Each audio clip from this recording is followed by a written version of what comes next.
Moving on, the UK is now gearing up for another month of its own coronavirus lockdowns, but members of the British Labour Party may have bigger fish to fry. Several Labour MPs now threatening to quit over the suspension of former party leader Jeremy Corbyn.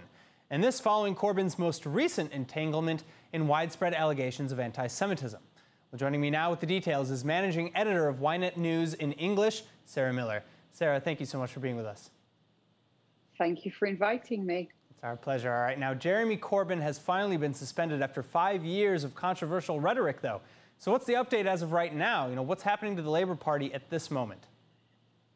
Oh, Jeremy Corbyn. This is the culmination of 5 years of real worry by the British Jewish community that the Labour Party had elected an anti-Semite, somebody who did not like Jews, somebody who was quite unabashed about his preference within the Israeli-Palestinian conflict for the Palestinian side, which is fine, but then it found itself spilling over into relations with the British Jewish community, who were very worried by some of the things that he and his allies had said and done. Well, so what's the latest allegation exactly? I understand that there was an investigation and he argued against it, and that has led to his current suspension? So about a year and a half ago, the Equalities and Human Rights Commission in Britain, which was actually set up by the Labour Party, announced an investigation into allegations of anti-Semitism within the party.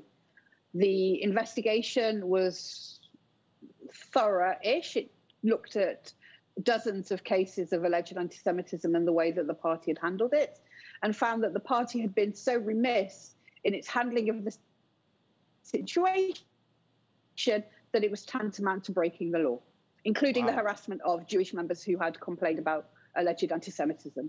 So how do British Jews feel about the situation, though, right now? Because we know that the anguish that has been felt since Jeremy Corbyn has become a more vocal leader in Parliament, what's changed? What's going on? British Jews feel relieved, they feel vindicated, and they feel heard.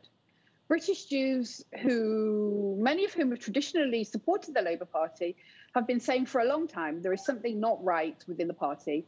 This re-entry into the party in 2015 of the hard left, which is embodied by Jeremy Corbyn, for want of a better word, are dabbling in anti-Semitism, are more accepting of anti-Semitism, and on occasion are anti-Semitic themselves. And this has been going on for a long time. And up until the changing of the guard in April and the change of the leadership of the party, they were told, you're imagining it, you have a different agenda, you are weaponizing anti-Semitism, you are using it for your own political ends. And that's both a horrible and a frightening feeling for European Jews who are told that their concerns about anti-Semitism are misplaced, unfounded, and essentially ignored. Well, and that's all changed. Well, and you're saying now, you're saying that this has been going on for a long time, but I think that people really don't even understand just how long. We understand that Tony Blair in 2004 tried to oust Corbyn from the party. Why didn't that work? Corbyn's been kicking around on the backbenches of the Labour Party for decades. He is very far to the left.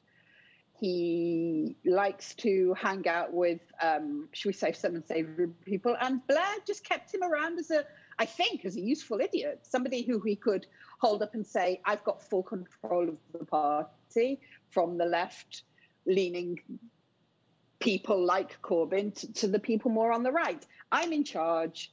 I'm in control. And even these people on the fringes of the party are listening to me.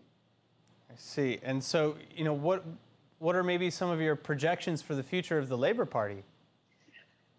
Well, I think that people shouldn't underestimate Keir Starmer, is the first thing. I think that Starmer was very clear from the beginning when on his first day as leader of the party, and he said, I am not going to put up with anti-Semitism. There is a zero tolerance policy. And now we are seeing that play out. What that happens with whether Corbyn and his friends within the party, his far left friends within the party, essentially take their ball and go home, whether they stay within the party now that Corbyn has essentially been kicked out, remains to be seen. At the moment, that's what they're threatening. Whether they actually do or whether they gently show the door by Starmer at a future date remains to be seen. All right, Sara Miller, thank you so much. Thank you very much. Goodbye.